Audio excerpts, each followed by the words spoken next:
the years after September 11, Muslim New Yorkers lived under suspicion. There were mass arrests, warrantless surveillance, and fear in every mosque. Many were detained without charge, others vanished into detention centers.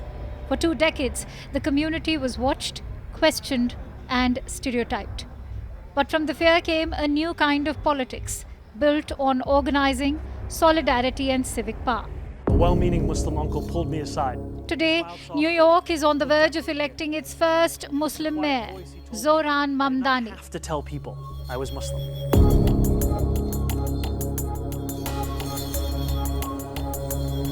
The story didn't start with Mamdani. It began in 2001, when South Asian and Muslim immigrants started mobilizing to defend their rights.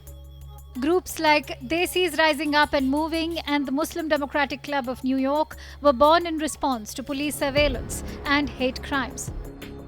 They taught communities how to vote, how to file legal complaints, and how to run for office. Over time, those efforts built a new political base. As per reports, by 2025, Muslim voter turnout in New York's mayoral primary had jumped by 60% compared with 2021. The city now has nearly 1 million Muslims, about the same as its Jewish population. Out of them, over 350,000 are registered to vote. Eric Adams dropped out of the mayor's race yesterday. And a lot of Zohran Mamdani's story captures the journey of that community. Born in Uganda to Indian parents, filmmaker Meera Nair and scholar Mahmood Mamdani, he grew up in New York surrounded by stories of migration and identity. He studied Africana Studies at Boudoir College, where activism around Palestine shaped his worldview. He joined local campaigns, volunteered for city council races, and worked with housing and taxi driver unions. By 2020, he was elected to the New York State Assembly from Queens. Just 5 years later, he became the Democratic nominee for mayor, leading a campaign centered on affordability, rent freezes, childcare, and free buses. After 9/11, Muslim New Yorkers faced raids, detentions, and constant surveillance. Activists like Fahad Ahmed from Drum started documenting arrests and connecting families with lawyers. Imams urged people not to cooperate blindly with the FBI. Every crisis built new networks. Those networks became political. By the 2010s, Muslim New Yorkers were demanding representation. Ali Najmi ran for council in 2015. Khadir Al-Yatim, a Palestinian-American pastor, ran in 2017. Both lost, but they built experience, volunteers, and trust. Among those volunteers was Mamdani.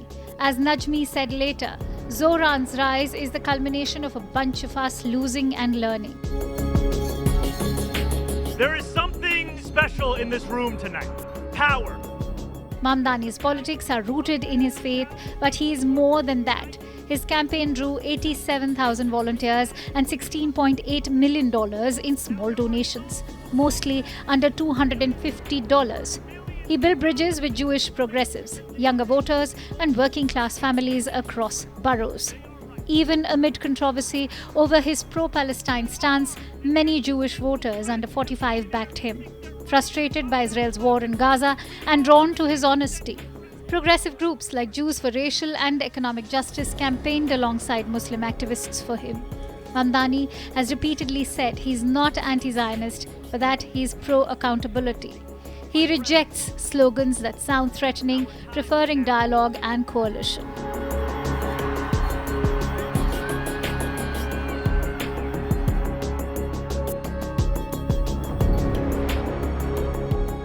His campaign took off in Queens and Brooklyn among taxi drivers, renters, and young voters priced out of their neighborhoods. His Freeze the Rent slogan became a chant across the city. His digital campaign, run mostly on small budgets, turned him into a social media phenomenon. At rallies, the energy felt more like a movement than a campaign. Older voters came because their children told them to. Some younger voters came because they saw someone who looked like them.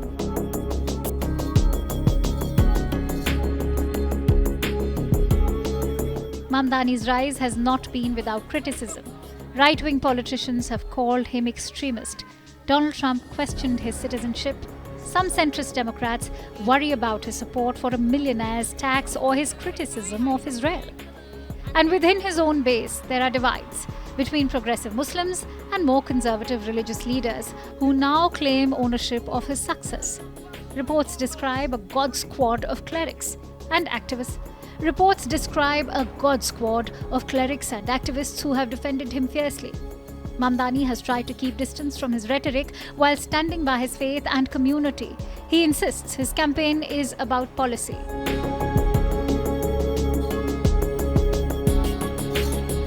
Two decades ago, New York's Muslims were targets of suspicion.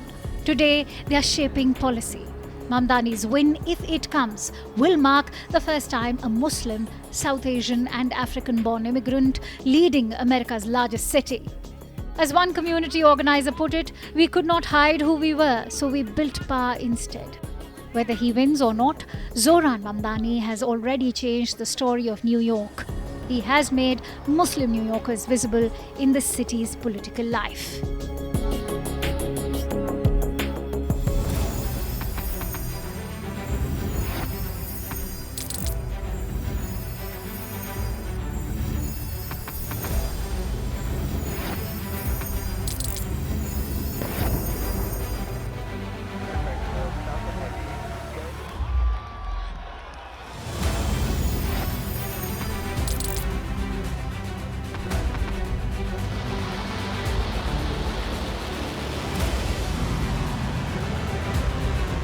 Been fighting so long and so hard that they don't know what the they're doing.